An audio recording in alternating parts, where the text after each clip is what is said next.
We are in Module 3 of the CHS Training for Quality and Accountability focal points. We're looking at what you need to know on each commitment of the core humanitarian standard in order to support your organisation's implementation of these commitments. In this presentation, we're going to look at Commitment 5. Commitment 5 of the core humanitarian standard states that communities and people affected by crisis have access to safe and responsive mechanisms to handle complaints.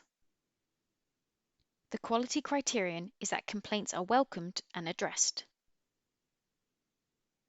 Commitment 5 is important because people affected by crisis have a right to complain and to receive an appropriate and timely response.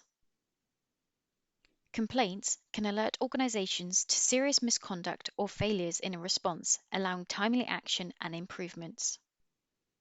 All organisations are susceptible to fraud or abuse of power, and a complaints mechanism helps an organisation recognise and respond to malpractice, manipulation, and exploitation.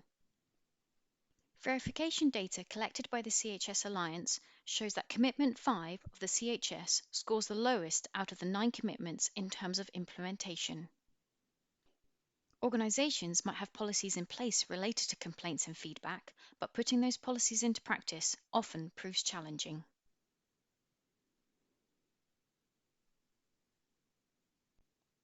There are 3 key actions for Commitment 5.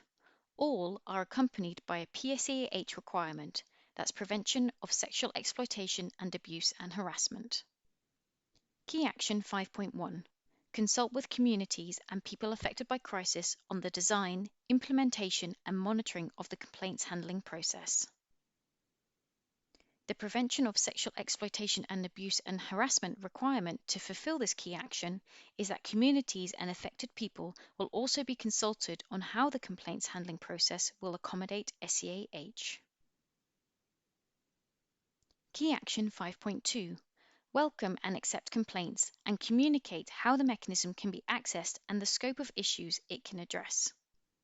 The PSEAH requirement to fulfill this indicator is that organisations' complaints handling mechanisms welcome and accept reports relating to SEAH, and communities need to know how and what to report. Key Action 5.3. Manage complaints in a timely, fair and appropriate manner that prioritises the safety of the complainant and those affected at all stages.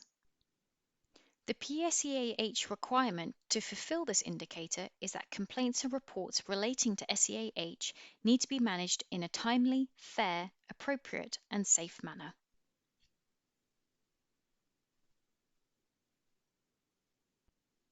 Here are some examples of the types of actions that demonstrate whether your staff are meeting Commitment 5. They include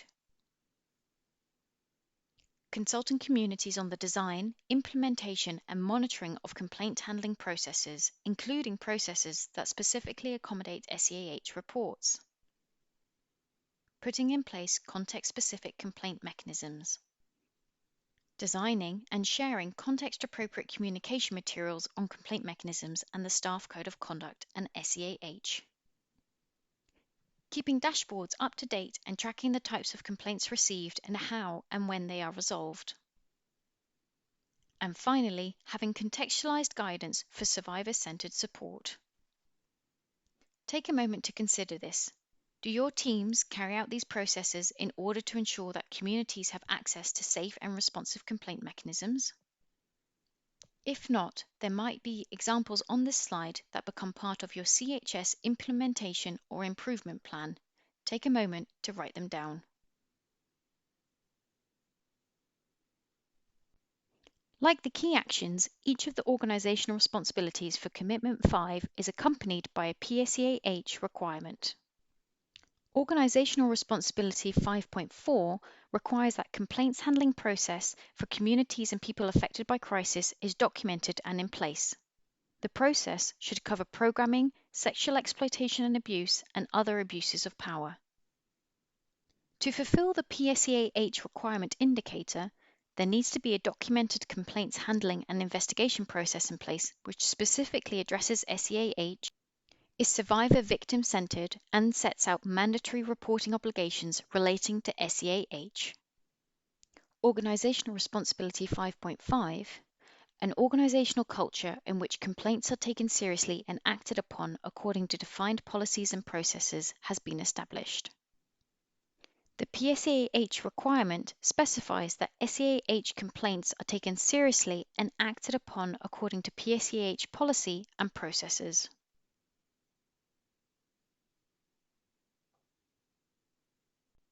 Indicator 5.6 states that communities and people affected by crisis are fully aware of the expected behaviour of humanitarian staff, including organisational commitments made on the prevention of sexual exploitation and abuse.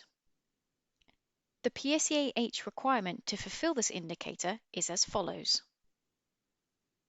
The organisation needs to ensure that affected people are fully aware of the expected behaviour of staff in regards to PSEAH and organisational PSEAH commitments. Indicator 5.7.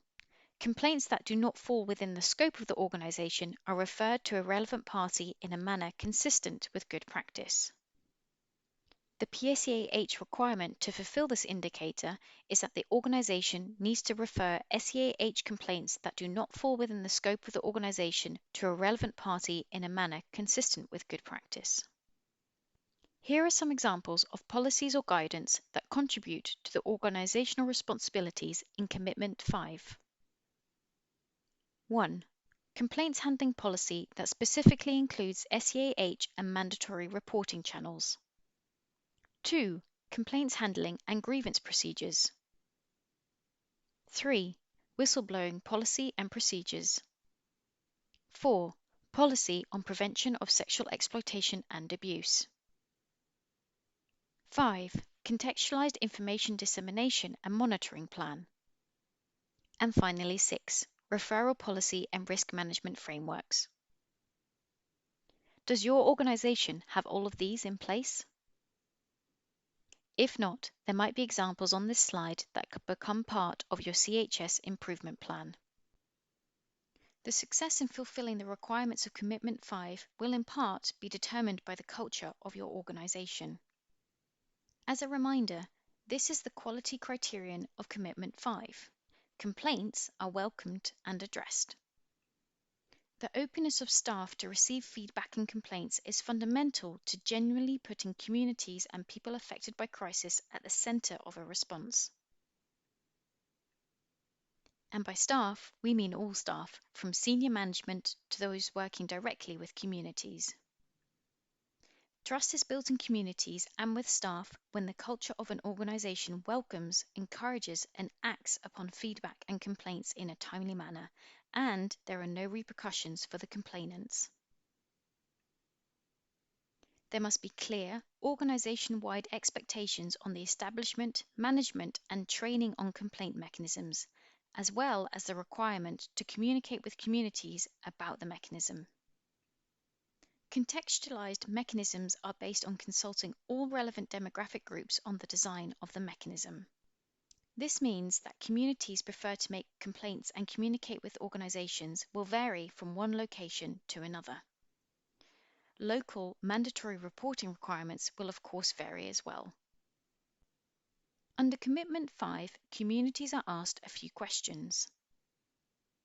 For Key Action 5.2, the first question is whether they know how to make suggestions or complaints if there are any problems with the project or staff.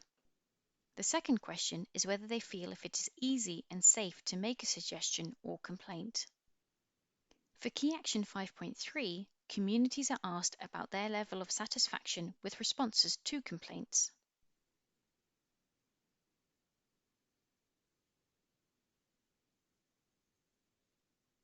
Finally, given the importance of the issues of PSEAH, respondents are asked the following questions which are worded appropriate to the context.